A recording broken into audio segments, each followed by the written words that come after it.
नमस्कार साथियों, मैं अतुल भारत और आज हम कक्षा 7 की जो हमारी राजनीतिक विज्ञान है, सामाजिक एवं राजनीतिक जीवन एसएसटी सोशल साइंस की जो किताब है उसका अध्याय 1 समानता को आज हम पूरा करने वाले हैं उस चैप्टर को, जिसमें आज हम भारतीय लोकतंत्र में समानता को पढ़ेंगे कि भारतीय लोकतंत्र में समानता का क्या महत्व है और भारतीय संविधान में मतलब भारत का आपको पता है लोकतंत्र क्या होता है। लोगों द्वारा जो शासन चलाया जाता है उसको लोकतंत्र कहते हैं। यहाँ पे जनता का शासन है भारत के अंदर, और भारत में समानता का क्या महत्व है, उसे किस स्तर पर रखा गया है, आज हम इसके बारे में पढ़ेंगे। इससे पहले हमने मताधिकार का जो समानता है उसके अंदर समानता है कि भैया कोई भी किसी भी धर्म जाति लिंग का हो, सबका वोट एक बराबर है, अमीर हो गरीब हो, और क्या किस प्रकार के सामाजिक असमानताएं हमें देखने को मिल जाती हैं, ये सब हमने इस चैप्टर में पढ़ा है। तो आज हम ये पढ़ेंगे कि भारतीय लोकतंत्र में समानता का क्या महत्व है। इसके पहले इसी चैप्टर के 2 जो वीडियोस हैं ऑलरेडी चैनल पे अपलोडेड है, अगर आपने नहीं देखी है तो वो आप देख लीजिएगा। हमारे अतीत, हमारा जो ये पर्यावरण है, कक्षा 7 की भूगोल की पाठ्य पुस्तक, ये सारे जो चैप्टर्स हैं इसकी वीडियो और इसके क्वेश्चन आंसर हमारे चैनल पे ऑलरेडी अपलोडेड है, तो आप जाके जरूर देख लीजिएगा। चैनल को सब्सक्राइब जरूर कर दीजिए ताकि हमसे जुड़ी हुई सारी वीडियोस आपको मिल सके। अगर आपको वीडियो अच्छी लगे तो आप अपना कमेंट में जरूर लिखिएगा कि आपको वीडियो कैसी लगी। तो अभी हम शुरू करते हैं कि भारतीय संविधान सभी व्यक्तियों को समान मानता है। मतलब भारत का जो संविधान है, जो भारत का सबसे सर्वोच्च बड़ा दस्तावेज है, कानून की जो पुस्तिका है आप ये बोल सकते हैं कि जिसमें सारे कानून लिखे गए हैं, सारे नियम लिखे गए हैं, भारत के अंदर किस प्रकार से शासन चलेगा, कैसे चलेगा, ये सारे जो नियम है, कानून है, अधिनियम है, एक्ट्स है, आप कुछ भी भाषा में बोल सकते हैं, उसके अंदर संविधान सब व्यक्तियों को समान मानता है। इसका अर्थ है कि देश के व्यक्ति चाहे वह पुरुष हो या स्त्री, मतलब भारत देश का नागरिक हो, किसी भी जाति का हो, धर्म का हो, शैक्षिक और आर्थिक पृष्ठभूमि से संबंध रखते हो, अर्थात कोई भैया ज्यादा पढ़ा लिखा है, थोड़ी कम पढ़ा लिखा है, कोई ज्यादा अमीर है, थोड़ा कोई कम मतलब ज्यादा पैसे नहीं है, थोड़ा गरीब वर्ग का है या मध्यम वर्ग का है, आर्थिक पृष्ठभूमि से संबंध रखते हो, वे सब समान माने जाएंगे। लेकिन इसके बाद भी हम यह नहीं कह सकते कि असमानता खत्म हो गई है। यह खत्म नहीं हुई है, लेकिन फिर भी कम से कम भारतीय संविधान में सब व्यक्तियों की समानता के सिद्धांत को मान्य किया गया है। जहां पहले भेदभाव और दुर्व्यवहार से लोगों की रक्षा करने के लिए कोई कानून नहीं था, अब अनेक कानून लोगों के सम्मान तथा उनके साथ समानता के व्यवहार को सुनिश्चित करने के लिए मौजूद है। मतलब पहले जमाने में हमारे यहाँ कोई समानता कानून नहीं था, लेकिन जिस समय भारत आजाद हुआ और समानता का अधिकार मौलिक अधिकार के रूप में भारत के नागरिकों को मिला, तब से उनकी जो समानता है उनको सुनिश्चित करने के लिए, मतलब हाँ भैया अब समानता हमारे पास है, हमारे पास एक नियम है, हमारे पास कानून है, मतलब हमारे साथ अब कोई भेदभाव नहीं कर सकता है, एक कानून बना दिया गया और उसके ऊपर हम लोग चलते रहे हैं। तो काफी अगर हम देखा जाए कि पहले जमाने में और अब जमाने, जैसे आपको पता है कि पहले जमाने में क्या होता था कि किसी वर्ग को कुएं पे पानी पीने की इजाजत नहीं हुआ करती थी, मंदिर में जाने की इजाजत नहीं हुआ करती थी, वह सबके साथ नहीं बैठ सकता था। तो ऐसी प्रकार के जो कानून, इन सबको खत्म कर दिया गया, अस्पृश्यता का अंत कर दिया, मतलब छुआछूत हुआ करती थी पहले। तो भारतीय संविधान में एक अधिनियम, ये एक मौलिक अधिकार हमको दिया है अनुच्छेद 17 के तहत कि भैया अस्पृश्यता का अंत हो गया। मतलब जो कहते हैं ना अस्पृश्यता मतलब छुआछूत, भैया ये इसको नहीं छूना, ये ऐसा है, ये उस जाति का है या इस जाति का है, तो वो सब खत्म कर दिया गया है भारतीय संविधान में। जब भारत आजाद हुआ तो भारतीय संविधान जब लागू हुआ, आपको बताना है कि भारत का संविधान किस दिन लागू हुआ था। अभी कुछ दिन पहले ही वह दिन निकला है और बहुत बड़ी परेड भी होती है भारत के अंदर, उसमें इंडिया के अंदर, तो आपको बताना है सन के साथ में। अब हम आगे बढ़ते हैं। समानता को स्थापित करने के लिए संविधान में जो प्रावधान है उनमें से कुछ निम्नलिखित है। मतलब भारत के संविधान में जो प्रावधान दिए गए हैं, पहला, कानून की दृष्टि में हर व्यक्ति समान है। ठीक है, कानून की दृष्टि में हर व्यक्ति समान है।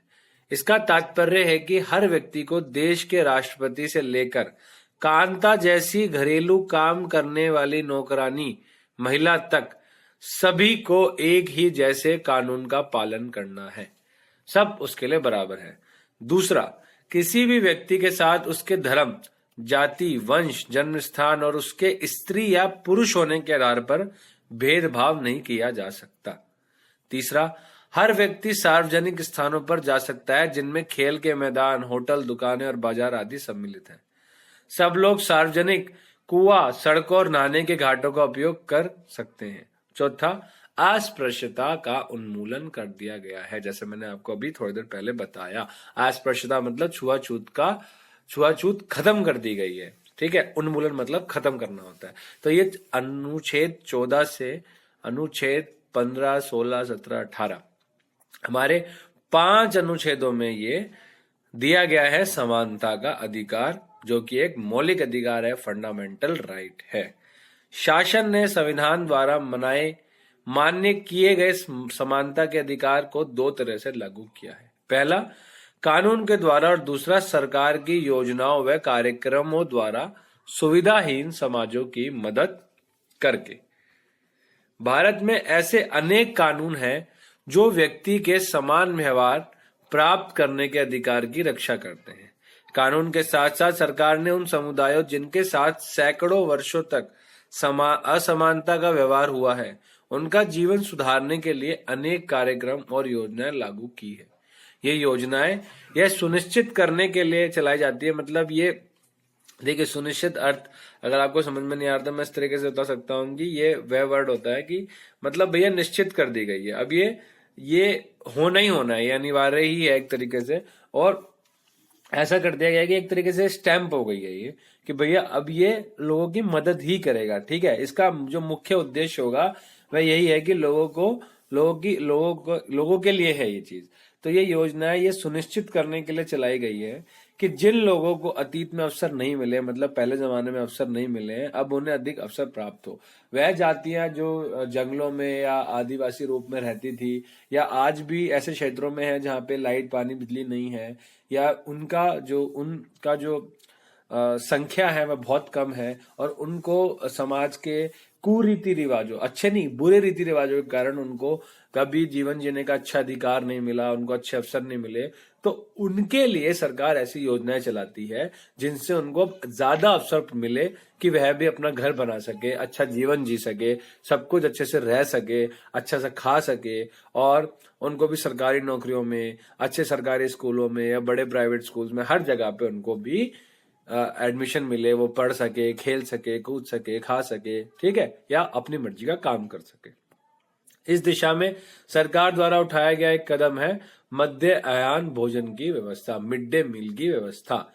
इस कार्यक्रम के अंतर्गत सभी सरकारी प्राथमिक स्कूलों के बच्चों को दोपहर का भोजन स्कूल द्वारा दिया जाता है। आपने देखा है ना कि सबको स्कूल में भोजन मिलता है मिड डे मील में, उससे कोई फर्क नहीं पड़ता है कि आपकी जो क्लास में बच्चा है वह किस धर्म या किस जाति से आता है, या वह अमीर है या वह गरीब है, लेकिन उन सबको मिलता है। तो कि सबको बराबर अवसर मिले, स्कूलों के बच्चों को दोपहर में भोजन दिया जाता है। यह योजना भारत में सर्वप्रथम तमिलनाडु राज्य में प्रारंभ की गई, और 2001 में उच्चतम न्यायालय, जो हमारा सुप्रीम कोर्ट है, ने सभी राज्य सरकारों को इसे अपने स्कूलों में 6 माह के अंदर, मतलब 6 महीने के अंदर आरंभ शुरू करने का दिशा निर्देश दिया। इस कार्यक्रम के काफी सकारात्मक प्रभाव हुए। उदाहरण के लिए दोपहर का भोजन मिलने के कारण गरीब बच्चों ने अधिक संख्या में स्कूल में प्रवेश लेना। अब देखिए, अगर आपको खाना को मिलेगा तो आप जरूर कहीं ना कहीं वहां जाओगे ना, आपके अगर आपको आपके दोस्त बोलते हैं कि भैया पार्टी हो रही है आ जाओ, तो आप लोग वहां पे पहुंच जाते हो, क्योंकि हम कहीं ना कहीं अगर हमारे अंदर भोजन जाता है तो हमारे अंदर एनर्जी आती है और हम अपने सारे काम कर पाते हैं। तो वह गरीब बच्चे जिनके घरों में भोजन नहीं था, उनको ये चीज कि भैया उनको स्कूल जाने पे उनको एक वक्त का भोजन जरूर मिलेगा, दोपहर का भोजन, और अच्छा भोजन मिलेगा, तो उससे उन्होंने स्कूल में प्रवेश लेना शुरू किया और नियमित रूप से भी स्कूल जाना शुरू कर दिया। शिक्षक बताते हैं कि पहले बच्चा खाना खाने घर जाते थे और फिर वापस स्कूल लौटते ही नहीं थे, परंतु अब जब से स्कूल में मध्य अह्न भोजन मिलने लगा है, उनकी उपस्थिति में सुधार भी आ गया। अब देखिए यहाँ पे भी है कि पहले क्या करते थे कि बच्चे स्कूल क्या कहते हैं, बहुत से तो बेचारे काम भी करते हैं स्कूल के, मतलब अपने स्कूल के बाद में अपने खेतों में काम करने जाते थे, भोजन मिल गया तो मिल गया, नहीं मिला तो बनाना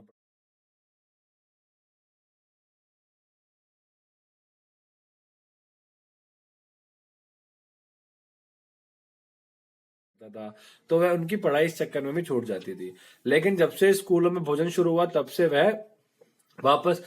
वह घर स्कूल से घर जाते ही नहीं है। वह माताएं जिन्हें पहले अपना काम छोड़कर दोपहर को बच्चों को खाना खिलाने घर आना पड़ता था, अब उन्हें ऐसा नहीं करना पड़ता है। इस कार्यक्रम से जातिगत पूर्वाग्रहों को कम करने में भी सहायता मिली है, क्योंकि स्कूल में सभी जातियों के बच्चे साथ साथ भोजन करते हैं और कुछ स्थानों पर तो भोजन पकाने के लिए दलित महिलाओं का काम पर रखा गया है। मध्य आयान भोजन कार्यक्रम ने निर्धन विद्यार्थियों की भूख मिटाने में भी सहायता की है, जो प्राय खाली पेट स्कूल आते हैं और इस कारण पढ़ाई पर ध्यान केंद्रित नहीं कर पाते, क्योंकि वे भूखे होते हैं। अगर आप खुद भूखे होगे तो आप कैसे ध्यान केंद्रित कर पाओगे। यद्यपि शासकीय कार्यक्रम अवसरों की समानता बढ़ाने में महत्वपूर्ण भूमिका निभा रहे हैं, किंतु अभी भी बहुत कुछ करने की आवश्यकता है। मतलब ये सब कार्यक्रम चल रहे हैं, लेकिन बहुत कुछ अभी भी करने की आवश्यकता है। मध्य आयान भोजन मिड डे मील कार्यक्रम ने निर्धन बच्चों को स्कूल में प्रवेश और उनकी उपस्थिति तो बढ़ा दी है, लेकिन फिर भी इस दिशा में वे स्कूल जहां अमीरों के बच्चे जाते हैं उन स्कूलों से बहुत अलग है जहां गरीबों के बच्चे पढ़ते हैं।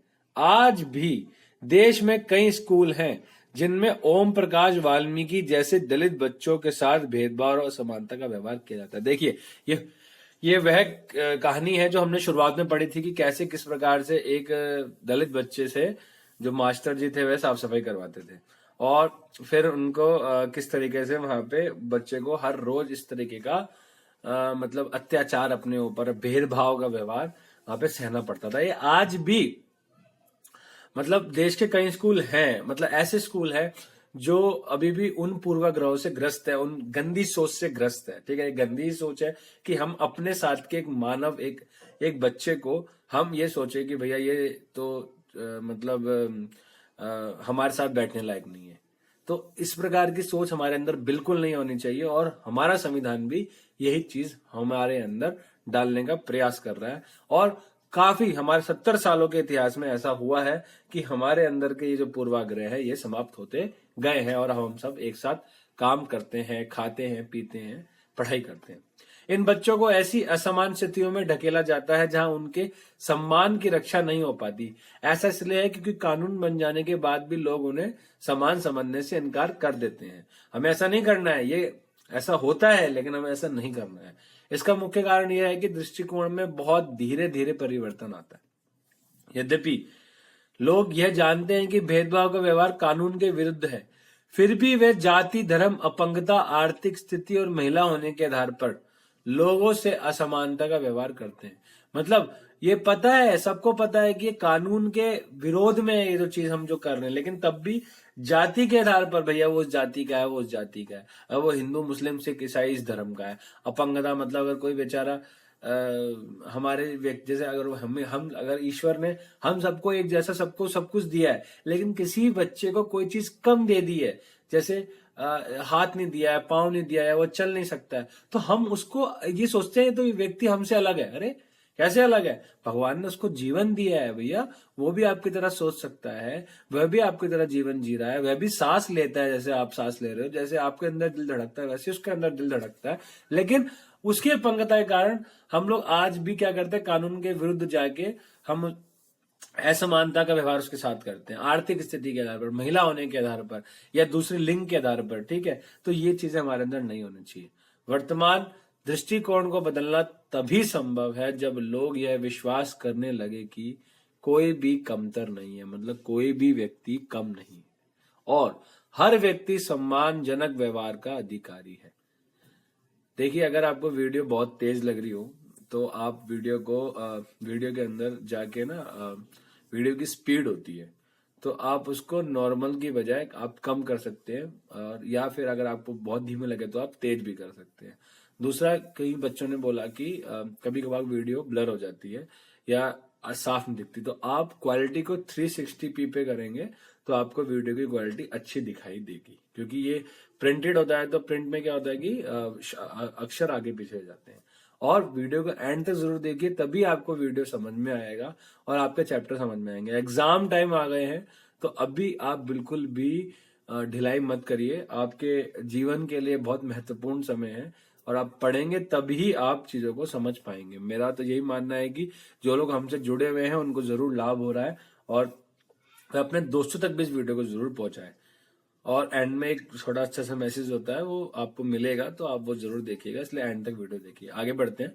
प्रजातंत्रीय समाज में समानता स्थापित करना एक सतत संघर्ष है। प्रजातंत्रीय मतलब लोकतंत्र, जहां पे प्रजा का तंत्र हो, जिसमें व्यक्तियों और विभिन्न समाजों को सहयोग देना। इस पुस्तक में आप इसके बारे में और अधिक पढ़ेंगे, हम इसी किताब में पढ़ेंगे। देखिए यहाँ पे भीमराव अंबेडकर जी हैं, और इससे पहले यहाँ पे हमने कुछ चीजें और भी हैं चित्रों के बारे में, जरा हम देख लेते हैं। देखिए संसद हमारे लोकतंत्र का आधार स्तंभ है, और हम अपने निर्वाचित प्रतिनिधियों के माध्यम से उसमें प्रतिनिधित्व पाते हैं। देखिए कितने प्रकार के अलग अलग महिलाएं हैं, वृद्ध है, हमारे तरह युवा हैं, और अलग अलग क्षेत्रों से आए हुए लोग हैं, आप देख सकते हैं। और ये सब क्या है, हमारी संसद के पिलर है, स्तंभ है। ठीक है। दूसरा यहाँ पे है कि सतत विकास लक्ष्य 2, जो SDG गोल है हमारे UN के, जिसमें हमारे सतत विकास लक्ष्य है यूनाइटेड नेशन के, उसमें भुखमरी को समाप्त करना इसका दूसरा लक्ष्य है, गोल नंबर 2 है। ठीक है, 0 हंगर। और आगे बढ़ते हैं हम। यहाँ पे देखिए मिड डे मील, उत्तराखंड के एक शासकीय शाला में बच्चों को उनका मिड डे मील मध्याह्न भोजन परोसा जा रहा है। वाह, आप लोगों ने भी खाया होगा, जिसने भी मध्याह्न भोजन खाया है आपने, वो जरूर बताइएगा कमेंट बॉक्स में। हमारे टाइम पे मध्याह्न भोजन नहीं था, तो हमें उस समय नहीं मिला, लेकिन हाँ हमने अपने उस समय जरूर देखा है विद्यालयों में कि जब हम बड़ी कक्षाओं में थे तब छोटे बच्चे उनका आनंद लेते थे। अपने आत्मसम्मान को दांव पर लगाकर जीवित रहना अशोभनीय है। आत्मसम्मान, देखिए भीमराव अंबेडकर जी, डॉक्टर भीमराव अंबेडकर जी, जिनको संविधान का जनक माना जाता है, क्योंकि उन्होंने सबसे बहुत बड़ी एक महत्वपूर्ण भूमिका निभाई थी। और भारतीय संविधान की जो ड्राफ्टिंग कमेटी थी, जो प्रारूप समिति थी भारतीय संविधान सभा, भारतीय संविधान की, उसके ये नेतृत्वकर्ता भी थे, अध्यक्ष भी थे। तो आत्मसम्मान जीवन का सबसे जरूरी हिस्सा है। इसके बिना व्यक्ति नगण्य है, मतलब बिल्कुल कपड़ों के बिना है।